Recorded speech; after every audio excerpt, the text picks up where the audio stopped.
Olá, pessoal. Meu nome é Gregory Moura, sou procurador federal, mestre em Ciências Penais e doutor em Direito Constitucional e autor de alguns livros. O tema de hoje é um tema muito importante. Nós vamos falar de racismo. Nós vamos tentar abordar rapidamente um aspecto histórico, o aspecto penal e um aspecto criminológico.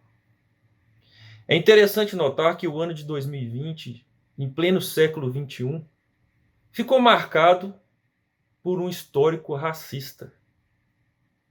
Tivemos a morte de George Floyd nos Estados Unidos, pelo simples fato de ter dado uma nota de $20 falsa no supermercado, que criou o movimento Vidas Negras Importam.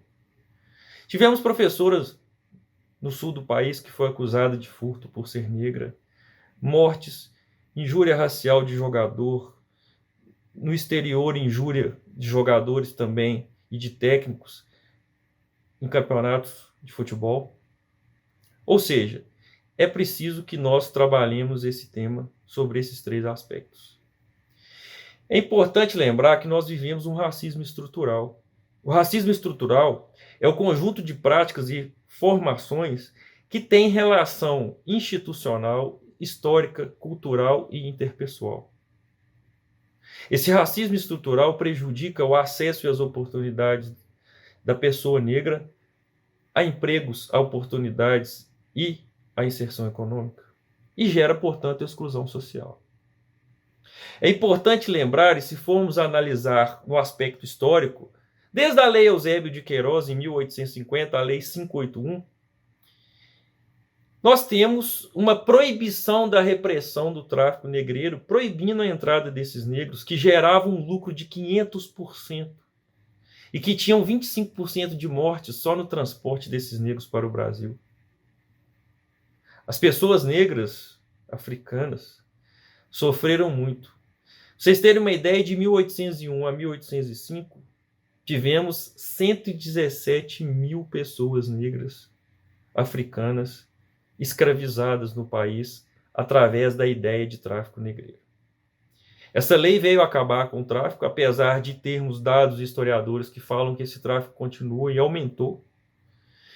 Mas em 1888 nós tivemos a Lei Áurea de 13 de maio, que aboliu a escravatura.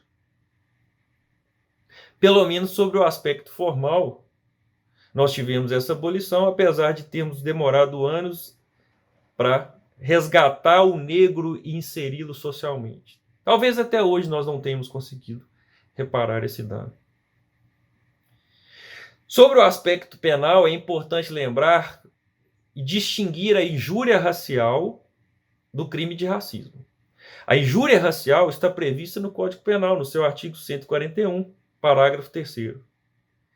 Já o crime de racismo está previsto na Lei 7716 de 1989. E qual é a diferença? A diferença é que na injúria eu tenho como objetivo atingir a honra subjetiva do indivíduo, da pessoa negra, nesse caso. Já o crime de racismo da Lei 7716, que é um crime inafiançável, que é um crime imprescritível na forma da Constituição, ele tem como objetivo atingir a coletividade, a raça, e você usa a pessoa como instrumento para atingir essa raça. Então, quando eu ofendo a pessoa, eu tenho uma pena de reclusão de 1 a 3 anos e multa prevista no artigo 141, parágrafo 3º do Código. Quando eu tenho crime de racismo, a pena vai ser variável de acordo com o crime, mas nesse caso é quando eu crio obstáculos para a pessoa negra a um acesso, por exemplo, de emprego, a um acesso em locais públicos, a um acesso de cargos públicos, enfim, todos esses aspectos. A coletividade da raça é que é protegida nesses tipos penais. Nós temos uma discussão em relação à questão da imprescritibilidade do crime de injúria racial, que está sendo discutida no habeas corpus 154.248 do STF, que ainda está pendente de julgamento. Pode ser que se equipare a injúria racial ao crime de racismo para efeitos de prescrição, ou de imprescritibilidade, melhor dizendo. Mas é preciso que nós analisemos os dados, e nós vamos observar que de 2012 a 2019, tivemos 255 mil mortes de pessoas negras. Ou seja, a chance de uma pessoa negra ser assassinada no Brasil é 2,7 vezes maior do que de uma pessoa branca. Então a pergunta que vem é: a criminologia crítica trata de uma maneira específica esse tipo de criminalidade? A criminalidade praticada contra a pessoa negra? É preciso que a gente comece a adotar a inserção da pessoa negra nos estudos criminológicos. É só por falta de oportunidade que essas pessoas são vitimizadas?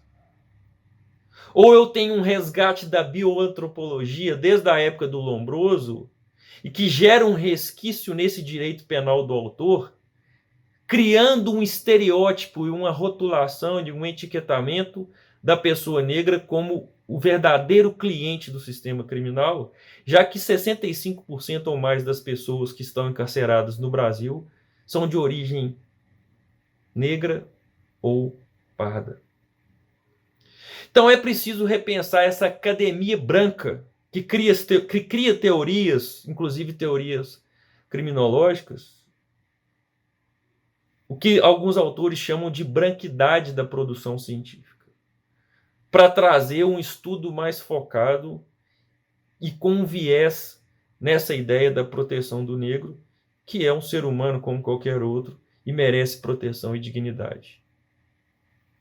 Então, o vídeo tem o objetivo de fazer essa análise histórica, penal, rapidamente e criminológica, com uma proposta de inserção da ideia e do estudo da pessoa negra, tanto nos aspectos sociais, culturais, criminológicos, porque a partir da ciência e da educação nós poderemos mudar essa cultura racista que vigora no mundo, infelizmente, em pleno século XXI. Obrigado a todos e vamos continuando os nossos estudos.